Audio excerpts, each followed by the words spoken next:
ஒரு அமைச்சர் அதையும் என் தம்பி வெற்றி செலஞ்சோர மாதிரி எடுத்து விட்டு மகனு கொடுத்துட்டு அப்படி நாளைக்கு முதலமைச்சர் துணை முதல்வர்.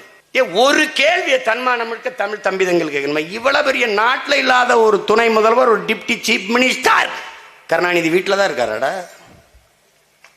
ஏன்னா உங்களுக்கு தன் மானம் சூடு சொரணம் எதுவும் இல்லையாடா. ஒருத்தெல்லாம் பேசிட்டுக்கான அவனை கல்லெடு தெரிய வேணாமாடா.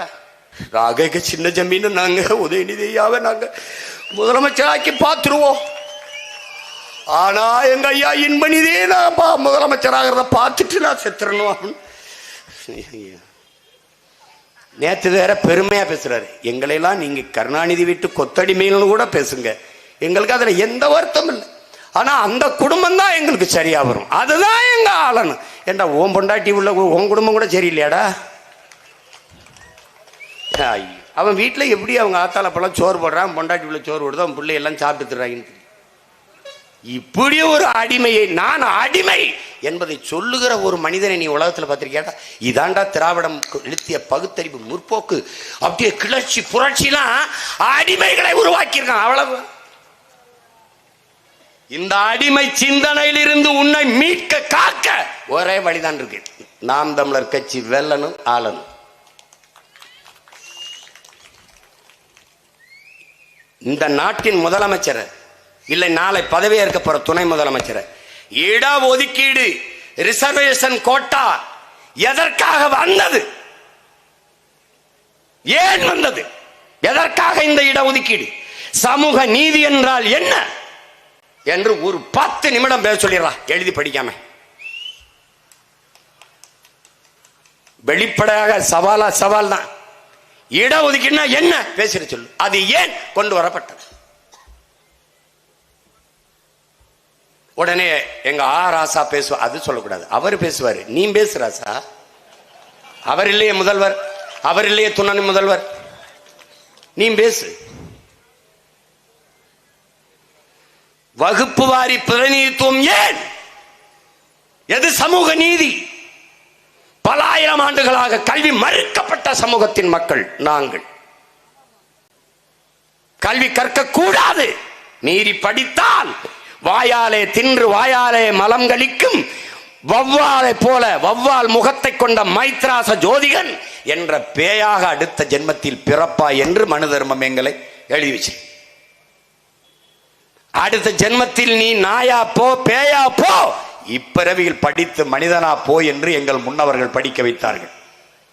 அப்படி படிக்க வைத்த பெருமக்களில் எங்கள் தாத்தா ரெட்டமலை சீனிவாசனும், அயோத்தியாச பண்டிதரும், MC ராஜாவும், பெருந்தலைவர் காமராஜரும், தெய்வ திருமகனும், எங்கள் பாட்டனார் வாவுசியும், எண்ணற்ற பெருமக்கள். ஒருத்தர் 2 பேர் இல்லை. எதையும் பேச மாட்டான். பெரியார் அப்பெரியார் பெரியார். எல்லா வேதனைக்கும் ஒரே மருந்து பிஜேபி காரனுக்கு ராமர். ஜெய் ஸ்ரீராம். எவனாவது ஒரு பிஜேபி காரன் இப்ப ஜெய் ஸ்ரீராம் சொல்றான், நான் படுறடே. ஏய் என் தம்பி தங்கச்சியில ஒரு ஏன் மார்க்கெட் இல்லை, கோயிலை வச்சு குருட்டிக்கிட்டு இருந்த வண்டி ஓட்டிக்கிட்டு இருந்தான். கோயில் கட்டி முடிச்சாச்சு, முடிஞ்சிருச்சு, பிரச்சனை முடிஞ்சிருச்சு, முற்று பெற்றுச்சு. ராமர் கோயில் இருக்கிற தொகுதியில அகிலேஷ் யாதவ் ஒரு தாழ்த்தப்பட்ட ஒரு மகனை பொது தொகுதியில் நிறுத்தி வென்று விட்டார். கோயில் கட்டினவர் கோயந்தா வைத்தார். அதோட ராமர் மார்க்கெட் இல்லை. மார்க்கெட்டில் அதை நடிகனை வைத்து யார் படம் எடுப்பா? எடுக்கல. யாராவது இப்ப ஜெய் ஸ்ரீராம் பேச சொல்லு. இதே எல்முருகன், அருமை சகோதரர் எல்முருகன், என்னங்க விலைவாசியில் அவர் ஜெய் ஸ்ரீராம் ஜெய் ஸ்ரீராம், என்னங்க அந்த பொண்ணு அப்படி கதற கற்பழிச்சு விட்டாங்க, ஜெய் ஸ்ரீராம் ஜெய் ஸ்ரீராம். பேட்டியில் இருக்குங்க அவர் சொல்லிட்டு ஓடுனது ஜெய் ஸ்ரீராம் ஜெய் ஸ்ரீராம். அது மாதிரி நீங்கள்லாம் உங்களுக்கு பிரச்சனை என்னன்னு தெரியாம வேலை இல்லை, ஜெய் ஸ்ரீராம் ஜெய் ஸ்ரீராம் 3 தடவை சொல்லு. பரிச்சை எழுத போறியா? அதெல்லாம் படிச்சுக்கிட்டு அது 300 தடவை ஜெய் ஸ்ரீராம் ஜெய் ஸ்ரீராம் ஜெய் ஸ்ரீராம் எழுதி வச்சுட்டு வா, பாஸ், நீ பாஸ். இது ஒரு கொடுமை. ஜெய் ஸ்ரீராம் பாரத மாதாக்கு ஜெய். இது இவங்க மாதா மாதிரி பாரதம் ஒன்னாக்கடா ஒண்ணுதாடா. பாரத மாதா மணிப்பூர்ல 2 பெண்ணை நிர்வாணமா வீதியில் இழுத்துட்டு போய் வன்புணர்வு செய்து தீ வச்சு கொடுத்தன நீ பாரத மாதா ஜெய் போடுற. மருத்துவ கல்லூரியில் படிச்சுக்கிட்டு இருந்த பிள்ளைய கூட்டு வன்புணர்வு செய்து கொண்டு விட்டு நீ பாரத மாதாக்கு ஜெய். 8 வயசு பிள்ளை ஆசிவாவை கோயிலுக்குள்ள வச்சு 22 பேர் கைய காலை உடைச்சு செதைச்சு கொன்னு நீ பாரதி மாதாக்கு ஜெய். நல்ல வேலை அந்த பாரத மாதா உயிரோடு இல்லை, அது கற்பனை. உயிரோடு இருந்தா கதற கதற கற்பழிச்சு கொண்டிருப்பாங்க. எப்படி இருக்குது பாரு. இது ஒரு கொடுமை, இது ஒரு கொடுமை. இப்ப அதை பேச மாட்டான். அந்த கோயில் முற்று பெற்றுச்சு, அது நெறிஞ்சு மறுபடியும் இப்ப என்ன, ஜெய் ஜெகநாத். ஒரிசால இருக்கிற பூரி ஜெகநாதருக்கு வந்துட்டான், ஜெய் ஜெகநாதர். அது மாதிரிதான் இந்த திராவிடன் ஒவ்வொரு நேரத்தில் ஒன்னு ஒன்னா பேசுவான். இத்தனை ஆண்டுகள் இப்பதான் முருகனே அவங்களுக்கு கண்ணுக்கு தெரியுது. அவர் நேத்து தான் வந்து பழனியில வேலோடு உட்கார்ந்த மாதிரி முருகன் பெருவிழா நடத்துறது யாரு, தீபம் நல்லெண்ணெய். எல்லாம் தம்பி, எல்லாம் பேக்கேஜிங் தம்பி, எல்லாம் மார்க்கெட்டிங். முருகனும் ஒரு ரோல் விளம்பர மாடல். எப்படி, இந்த அனால்ஜினை போட்டினால் உடனடியாக தலைவலி நீங்கிவிடும், இந்த சாம்பு போட்டினால் முடி கடகதக என்று பறக்கும். அது மாதிரி முருகன் இவங்க தீபம் நல்லெண்ணெய்க்கு ஒரு மாடல். That's all. ஏஜென்சி யாரு, திராவிட முன்னேற்ற கழகம். ஏஜென்சி பிரதிநிதி யாரு, ஆனையா சேகர் பாபு. முருகன் விழா மாநாடு நான் கூட நின்ற பயங்கரமா பக்தியில் நடத்துறாங்கன்னா 50,000 பேருக்கு அதிகாலையில் வெதுவெதுவென்று இட்லி பரிமாறப்பட்டது, 5 வகை சட்டினி கொடுக்கப்பட்டது, சுடு சுடு சாம்பார் ஊத்தப்பட்டது. முருகன் திருவிழாப்பா. அது என்ன தெரியுமில்ல, முருகன் பின்ன வாசல்ல இருந்து குதிச்சு ஓடிக்கிட்டு இருக்காரு. எங்காலும் ஏன் ஓடுறீங்க அப்படின்னா, திருட்டு பேலுக வராங்கடா, ஒரு வாரம் ஒளிஞ்சிருந்துட்டு வாரண்டா, ஒரு வாரம் ஒரு இடத்துல ஒளிஞ்சிருந்துட்டு வாரண்டா அப்படின்னு. அவங்க பூசாரியை கூப்பிட்டு, ஏய் உண்டியல் எடுத்து உள்ளவை, உண்டியல் எடுத்து உள்ளவை, தெய்வமே ஏன் தெய்வமே சொல்றேன்ல கேளுப்பா, உள்ள எடுத்து வைப்போம். ஏப்பா கோஷ்டியை வராங்கப்பா, திருட்டு கோஷ்டி, என்னை கும்பிட்ற மாதிரி கும்பிட்டு தூக்கிட்டு போயிடுவான்ப்பா. ஆமா, நீ கம்ப்ளைண்ட் அவன்கிட்ட தான் கொடுக்கணும், வாங்க மாட்டான். அதனால உண்டியில பத்திரமாயி போனவனை எடுத்து முன்னாடி வை. இந்த கொள்ள கோச்சிட்டு இருந்து சாமியவே நம்ம காப்பாற்ற வேண்டியிருக்கடா, அதுக்காவது ஒரு ஓட்டை போட்டு நாட்டை கொடுத்துருக்கடா, நல்லா இருப்பியடா. சிவனே வந்து நக்கீரா உன் தமிழள்ளி பருகவே நான் வந்தேன்ட்டான். அவையே உன் தமிழோடு சற்று விளையாடவே யாம் வந்தோம்ட்டார் முருகப் பெருமகனார். அந்த தமிழ் இன்ப தமிழ் எங்கள் உயிருக்கு நேர். தமிழ் என் உயிரடா, அது வெறும் பேச்சு இல்லடா. ஏன் நாம் தமிழர் கட்சி பிள்ளைகள் சத்தமா பேசுறான், சத்தியத்தை பேசுவோம், கொஞ்சம் சத்தமா பேசுவோம். டேய் போக்கத்து பசங்களா, பொய்ய தாண்டா குசு குசுன்னு பேசணும். அது தெரியுமா உனக்கு, அவன் என்ன பண்ணான்னு, அவன் பொண்டாட்டி அவனு அவன் அவ்வளவு கொள்ளை, இதாண்டா பேசணும். உண்மையை பேச வேண்டும், உறக்க பேச வேண்டும். உண்மையை பேசு, அதை உறக்க பேசு, இறுதி வரை பேசு, உறுதியாக பேசு. நீதாண்டா உண்மையான வீரன். இதை கற்பித்தவன் எங்கள் தாத்தன் தெய்வ திருமகன் பசும்பன் முத்துராமலிங்க தேவர் அவர்கள். அதனால் அவர் பேர பிள்ளைகள் நாங்கள் உறுதியாக பேசுகிறோம், இறுதி வரை பேசுவோம். ஓட்டு போட்டா போடு, போடலைன்னா போ. அப்புறம் சீமா நீனும் உன் தம்பி தங்கச்சியிலும் பேசிக்கிறிய. காலம் அறிந்து கூவும் சேவன் கணக்காய் கூவும் நிக்காது, கவுத்து போட்டாலும் நிக்காது கூவும். இது இன்னொரு தாத்தன் பட்டுக்கோட்டை பாடினது. இந்த சேவல் கூவுது, எழுந்தால் எழுந்துகொள், மறுபடி விழுந்து படுத்தால் படுத்துக்கொள், ஆனால் என்பனி கூவது கூவிட்டேன். இன்னைக்கு உங்க பிள்ளை கூண்டுக்குள்ள இருந்து கூவுறதுனால காதை கேட்க மாட்டுது. ஒரு நாள் கூரை மேல் ஏறி நான் கூவும் போது உலகம் என்னை திரும்பி பார்க்கும்.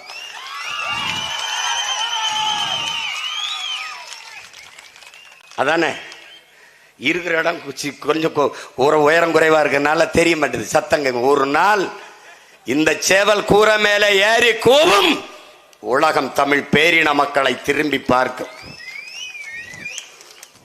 என் முன்னோர்கள் எடுத்து வீசிய வாளிலும் வேலிலும் ஏறாத தமிழின பெருமை, வீரம், மானம், அவை அருளிய அறத்தில் ஏறாது வள்ளுவன் பாடிய திரு மறைமொழியில் போகாத புகழ், பிரபாகரன் என்ற ஒரு எளிய மகன் தூக்கிய துப்பாக்கியில் உலகம் திரும்பி பார்த்துச்சு.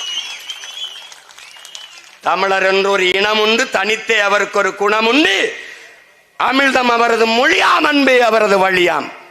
தாத்தா நாமக்கல் கவிஞர் ராமலிங்கம் பிள்ளை பாடிய பாடல். தமிழர் என்ற ஒரு இனம் உண்டு, தனித்தே அவருக்கு ஒரு குணம் உண்டு, மானமும் வீரமும் அவருக்கு உயிர் என்று உலகிற்கு காட்டிய வீரன் நமது உயிர் தலைவன் மேதகவே பிரபாகரன் அவர்கள்.